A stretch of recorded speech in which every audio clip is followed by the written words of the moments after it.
Hi, first grade. Hello, first grade. This is Mrs. Kanda. And Mr. DeStefano. And we are back for our 8th class Dojo Listen and Learn lesson. My goodness, it's been a long time. Wow, since 8 we've lessons. had you a carpet. My goodness, well, we miss you so much. And also welcome to Mrs. B, Mrs. Parada, and Mrs. Sullivan's students who are also joining us for this lesson today. We are so excited to have you. Today we're starting a new unit. No more fairy tales, Mrs. Kanda. Yeah, no more fairy tales. I noticed that by the rat that's in the dumpster that we're showing you right now. He is not part of a fairy tale because we're starting a whole new unit. In our unit, so we're going to be reading some nonfiction stories about animals and their habitats. So a habitat is where animals live.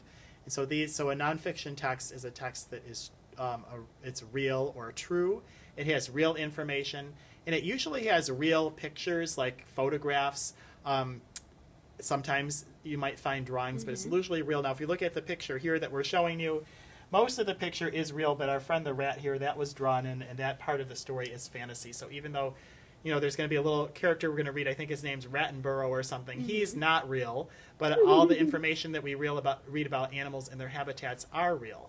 So you're going to see some really cool different places that animals live today. So I'm really excited for this story. But before we hop in, we want to talk about some vocabulary that we're going to meet today. And our first vocabulary word, so I just got to find it, is, do you want to start with the first one, Mr. D? Sure. Can we see that? Yes. See. Okay. Yes. So our first word is living. That means being alive, having life. Point to yourself for this one because you are living. Yeah, so living things, they move, they grow, they eat. So you might want to act those out. Move, and then raise your hand up to show grow, and Pretend you're eating something. Yeah. All right, our next word is habitat, which we're going to be talking about a lot today. And this is a place where an animal or a plant normally lives and grows. So I want you to point around your home right now because this is your habitat. It's where you live, it's where you grow. Okay, and our next word, your home is also a kind of shelter. We've had this word before. You know what that word means. I think having our hands pointed above our heads as a roof was the So sign we kind we of did did like for a shelter. triangle above your head to show your shelter. So remember, your home is one kind of shelter. It's not the only kind of shelter. A shelter is something that protects you from weather or danger. So if you're outside at the park and it starts raining and you go sit in your car until the rain stops, your car is a shelter. Now, an animal wouldn't go to like your car, but an animal might find shelter under a tree or a bush. So those are all examples. So basically, shelter is anything that protects you from the weather, especially the rain or the snow or heavy winds.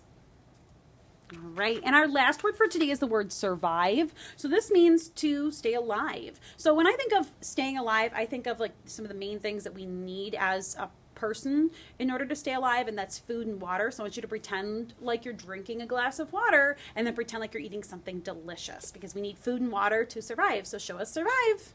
Yeah, and so animals, they too probably need to find food and water, you know, to survive as well, and a shelter. They're not going to go to Wegmans to find food and water there. That's people, but they can find that, you know, in their habitat. All right. Before we hop into our story, I do want to show you today's journal entry. Today's journal entry is kind of a fun one. Today we want you to draw us a picture of an animal and its habitat, and then tell us about it. Tell us about the animal, tell us about their habitat, use what you learned today. We can't wait to see these, so send us pictures through Dojo or the messenger, even videos, or you could just tell us about your animal and the habitat that you drew in the comments down on Dojo. Yeah, sounds kind of like a fun journal, and you can choose whatever animal you'd like. Maybe you have a favorite animal that you want to draw in its habitat, so it can be from the text we read today, or it can be a different animal that you want to think about its habitat and draw a picture of it. Just a reminder about journal entries. Remember that a sentence should always start with a capital letter, and it should always end with punctuation like a period, exclamation mark, or a question mark. So when you send us those pictures, we're really challenging you to show us your capitalization at the beginning of your sentences and your punctuation at the end. We cannot wait to see. All right. All right, we're going to start in on our story. All right, this is Rattenborough the Explorer. He has kind of a funny name. Greetings, fellow adventurers. You are here to learn something new. And believe it or not, I'm here to teach you.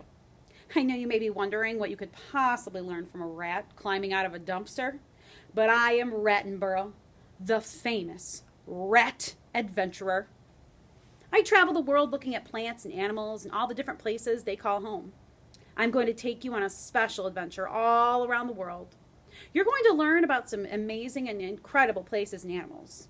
And we're going to start our exciting journey right here. I know. It doesn't look like much, but it's special to me. And it has everything that I need. We're gonna start from a dumpster? Yeah, we're going to start. My goodness, it sounds like we're starting with a rat's habitat. Yeah, could that be a habitat for a rat? I think it might be. My goodness. My fingers can't get the pages. All right. Welcome to my home. This is an alleyway where I live. Take a look around. What do you see? So really take a look at this picture. I don't know if you can kind of zoom in and see. Trash. Yeah. I see trash cans. I see litter. Oh. There's a lot of brick buildings. The alleyway seems to be a small path. Looks like maybe a trash can or something. Some trash cans down there. It does. Yeah, it looks very cluttered. Let's find out a little bit more about this. Well, what do you see? Well, I see trash cans, litter, boxes, drains, and dripping pipes. Old buildings and gutters. Well, it's a perfect home for a rat. It has everything I need to survive. All living things, show us living, need food and water to survive. Show us survive. Survive is to stay alive, and living things are alive. They move, they grow, they eat. Animals like me also need shelter. Show us shelter. Oh, you know that word. Remember, shelter is something that protects us from what, Mrs. Kunda? From weather or danger. All right.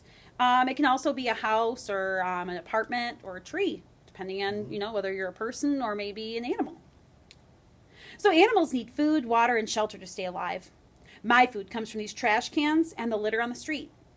My water comes from the gutters, drains, and pipes. And my family and I have a shelter down under some steps nearby. All of these things make up my habitat. So let's think about that. So the steps are a shelter so that our friend Rattenborough can hide underneath the steps, and then he won't get wet or won't get covered with snow. Would that be a good shelter for a person, Mr. Stefano? No, because it would be hard for us to fit under the steps. I think we're too big to fit under steps. So wouldn't be comfortable. Even if we could fit under there, it wouldn't be comfortable. It wouldn't be very comfortable. So I think depending on the animals, you're going to see different habitats that they find comfy and cozy. A habitat is a place where an animal or a plant lives that has food, water, and shelter. It's true that my home at the alleyway is not considered a natural habitat, like a forest or a pond. But with so many humans using up so many of the Earth's natural resources, some animals have been forced to survive in human-made habitats. What are 3 things animals need to survive? So food, water, and shelter. And does our friend Rattenborough have all those things in the alley? He does. It doesn't look like something that we would enjoy, but to him, he's got everything he needs. So that must be his shelter. So think about our friends at home. Think about where you are right now. Do you have shelter? Are you protected from the weather, from the rain, the wind, the snow? And is there food and water? So if you have all 3 of those things, then that is your habitat. All right. Animals and plants usually live in habitats that are just right for them. Just as people can't live underwater or in the air, plants and animals can't all live in the same sorts of places. You don't hear about elephants living near the North Pole on all that ice. And you definitely don't hear about polar bears living in the desert. Pumpkins don't grow in the sea. And fish don't live in trees. That'd be kind of a funny tree, Mr. Stefano, with fish. That would be funny. I think that would be more in our fiction. I think that would be more in our fiction unit, not in nonfiction. All right. I can tell you firsthand that rats can't live just anywhere in the world. I don't like the weather to be too cold, and I need to live in a place where food is easy to find. That's why I like my cozy little shelter under the steps. It is warm enough for my family and me. There's plenty of water, and there's always a good supply of food in the trash.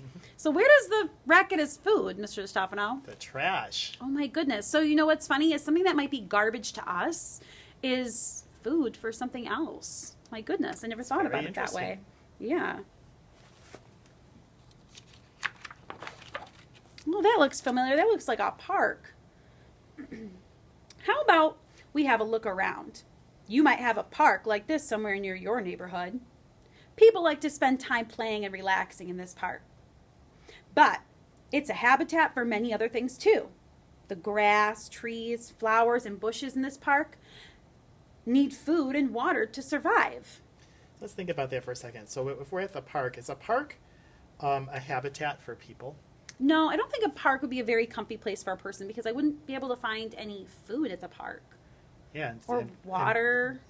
Water, and definitely not enough water. Maybe there's a water fountain, but not enough. Yeah. And there might be a shelter that might like protect you.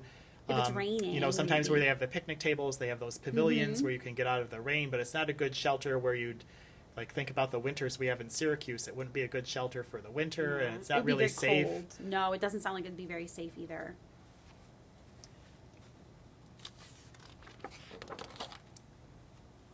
But for grass, trees, flowers, and bushes, the park is a good habitat for them. It's a good thing to remember. Remember, different things, different animals, different plants need different things to survive. All the same things, food, water, and shelter, but they get it in different ways. The animals that live in the park share it as a habitat. That includes the pigeons that fly around looking for crumbs, the squirrels, owls, and chipmunks that live in those trees, and the bees, fireflies, and mosquitoes buzzing about, the raccoons and the possums that come out at night, and even the frogs and fish in the pond nearby. So if it's a habitat, what do they have to have? They need to be able to find Food, water, and shelter. So the animals can get all those things in the park. All right, this looks very different than the park. This is an Arctic landscape. This is a picture of a place called the Arctic. Do you think you could easily live in the Arctic with its very cold temperatures and snow-covered ground? Well, not many things can live there. But later, I'm going to show you some incredible plants and animals that do live in the Arctic. Wow, that looks pretty chilly, Mr. Stefano. I don't think I could live there for very long. So would that be a good habitat for people, the Arctic? You know, I'm thinking that it might not be a very easy habitat for us to be living in. It looks like it would be hard to find for us to find food there. And water. Or shelter even. Yeah. I mean, you could probably build... You could probably build your own, but to find something would be very difficult. Yeah. All right. Most animals have to live in habitats that are specific to them. But you humans, beings, are very clever. You can build habitats for yourselves. If you want to live in the desert, where there isn't much water with which to grow food or to drink, you can build a pipeline to bring you water for watering crops or for drinking. You can have food transported to the desert by road or rail because it would be difficult to grow food in the desert. And you can build houses for shelter so you don't have to sleep in the sand. That does not sound very comfortable. In fact, people like you have been able to live in extremely hot, cold, and dry places. So people have figured out different ways to live in different kinds of habitats. So we talked about the last slide, even though the Arctic wouldn't be a great habitat for humans, we could make it work. This picture kind of looks almost like the Arctic there. Mm-hmm. And like they were talking about the desert. Doesn't necessarily mean it'd be easy, but we could figure out ways. People have found ways to live in extremely hot environments. I imagine they'd have to bring like a lot of water there or something to find some ways to get water.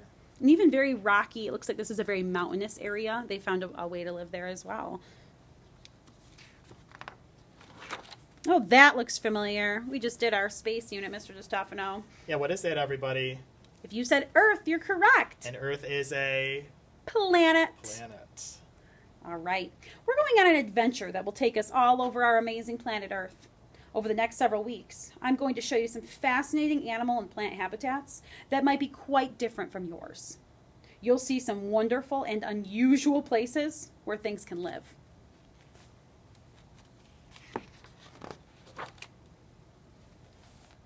I can't wait to show you all these interesting places. But first, I have a lot to pack. Because we're going all over the world, I'm going to need a backpack full of gear. So hold on to your whiskers, I mean hats, and get ready for a marvelous adventure.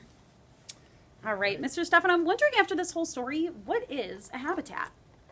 Okay, so a habitat is a place that has food, water, and shelter. So boys and girls listening at home, that's what we need to remember when we come back to school. We're going to ask you, what's a habitat? We want you to tell us.